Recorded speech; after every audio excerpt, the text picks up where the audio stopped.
We are now joined by the Texas freshman Tevin Mack, all the way from South Carolina, now here in Austin, Texas. How's the state capital, the great state of Texas, treating you so far, Tevin? It's been great so far. I'm enjoying my time here. It's a great city, wonderful place to live, and it's a great university to attend and play basketball for. But there was some moments of indecision, maybe a lot of those moments, because really this process was more than 2 years in the making, from the first time that you met Mike Morrell, Shaka Smart, and the VCU staff, to the moment that you decided to come here to the University of Texas. So what was it like when you finally arrived here in Austin? I was excited. I was nervous because I was so far away from home, so I had to get used to it at first. I ended up growing to like it, and I'm starting to love the place now. I really don't even want to go back home now, but it's been great so far. And I was looking forward to the workouts, and I started the workouts, and I was doing pretty okay at first, and then I started to pick it up as the summer progressed, and it's been pretty good. So what was it like? What do you recall about the first workout in Burnt Orange? First workout, it was just, it's hot, it's up tempo. Like, I'm not used to that, because in high school I kind of played at my own pace. So it's just different tempo, different pace. Guys are a lot stronger, a lot bigger, a lot faster. So I just had to get used to that. Once I really get used to it, I think I'll be fine. What was it that clicked for you? As you said, you started getting really your rhythm and you started doing better. Sounds like the second half of the summer workouts. What happened? Just my mindset kind of changed a little bit. You know, at first I came in real confident, then I kind of lost some confidence, and I started gaining back once I saw that I can compete with the guys and I can play with the guys. So really, my confidence level was starting to grow a little bit more and get to how it was before I came. So once I get that back fully, I think I'll be really good. So who helped you with the confidence? Who identified that maybe you were struggling a little bit and then spoke up about that? Definitely the coaches. You know, Coach Smart, Coach Morrell, all the coaches just tell me stay confident. Don't never get too hot, never get too low. Always kind of keep a level head, because that's how you succeed. If you get too low on yourself, then you're never gonna really be successful in life. You got to keep a level head and just kind of have confidence in yourself, and you'll be good. So what makes a Texas basketball practice with Shaka Smart so unique when you compare it especially to the ones you've been a part of? Definitely his enthusiasm. Like, he's always into the practices. He's never laid back. He's always up and excited and just in your face and ready for you to, focus on the next thing. Don't dwell on a mistake. Always focus on the next most important thing. He calls it response. So that's a big part of him. Just always focus on the next most important thing. It just it's really exciting and fun to play for him, actually. And he likes for guys to shoot the basketball. And that's something you said when we talked on the phone before your arrival here in Austin, that you're a shooter. Now, I saw posted on the wall in the gym, there's 21 different shooting drills. What are those all about? We go in there and we just try to beat everyone's score. So it's really a competition. So whoever gets the highest score gets that picture on the wall. And I was fortunate enough to get my name on the wall 2 times for 2 different drills.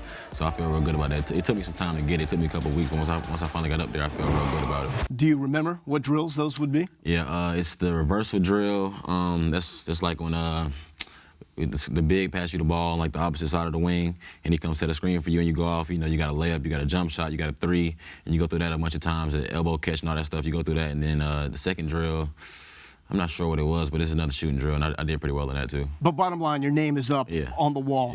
What does that do for the collective team dynamic when there is something that you can constantly measure yourself by? You know where you stand because you know whether your name or not is on that wall. It makes it competitive, it always keeps you working and it never lets you be complacent about where you're at. It always makes you keep working, and that's the main key I think about getting better is you always got to keep working. So it helps us out with being competitive and just competing with each other. Well, when you talk about Shaka Smart, he's got his 5 core values, and every day of the week, Monday through Friday, correlates with one of those values, and it's a themed day of the week. So what is your favorite day of the week? My favorite is probably enthusiasm, because in high school I wasn't really. And that's Tuesday, right? Yeah, it's Tuesday. I wasn't really enthusiastic about anything. Really, I'm really kind of laid back. I'm a laid back person, so that's really something I had to work on, and I'm continuing to work on it. And I think that's the most important one to me to get better at, because that's how it's gonna help me succeed. So you've mentioned Coach Smart's enthusiasm. Player-wise, who would you say right now is the most enthusiastic on the roster? Definitely DeMarcus Holland. He's always up and fired up. He's probably the best leader on the team as well. Yeah? What makes him that? Just his mindset, I think. He never really gets tired of anything. He's always the first one to finish every running drill, everything we do. He's always the first one. And he's a real great leader and a great person to look up to. He may be the answer for this next one, but competitiveness is another one of the core values. Who would be the most competitive guy? Probably DeMarcus and Eric Davis, the other freshman. He's very competitive as well. What does it do when you arrive with 3 freshmen at the same time, as far as being competitive with them, but also you talk about a guy like Eric, he's from a long ways away, in Michigan as well. How does that help you? It makes me more comfortable because I know that I'm not the only one that's from somewhere far away. This wasn't my home before, so it makes it more comfortable for me being here. And I just feel like we began to get real close over the summer. You know, we just came real close. We all great friends now. We all got great chemistry. So it's been really fun to get to know those guys. So you think about everything that's taken place, the decision to come to the University of Texas. Mm-hmm. You've had some time to think back on it now. What do you think about that decision? I think it was a great choice. You know, at first it really was a no-brainer. And then I started getting like some other calls from other schools, and I was kind of like, you know, hesitant. But then I realized this is right for me. I wanted to play for Coach Smart, and I want to play at the University of Texas, and that's why I made the decision to come here. Well, Tevin, thank you so much for joining us here on Longhorn Extra. We really do appreciate the time. Thank you. That's Tevin Mack, everybody.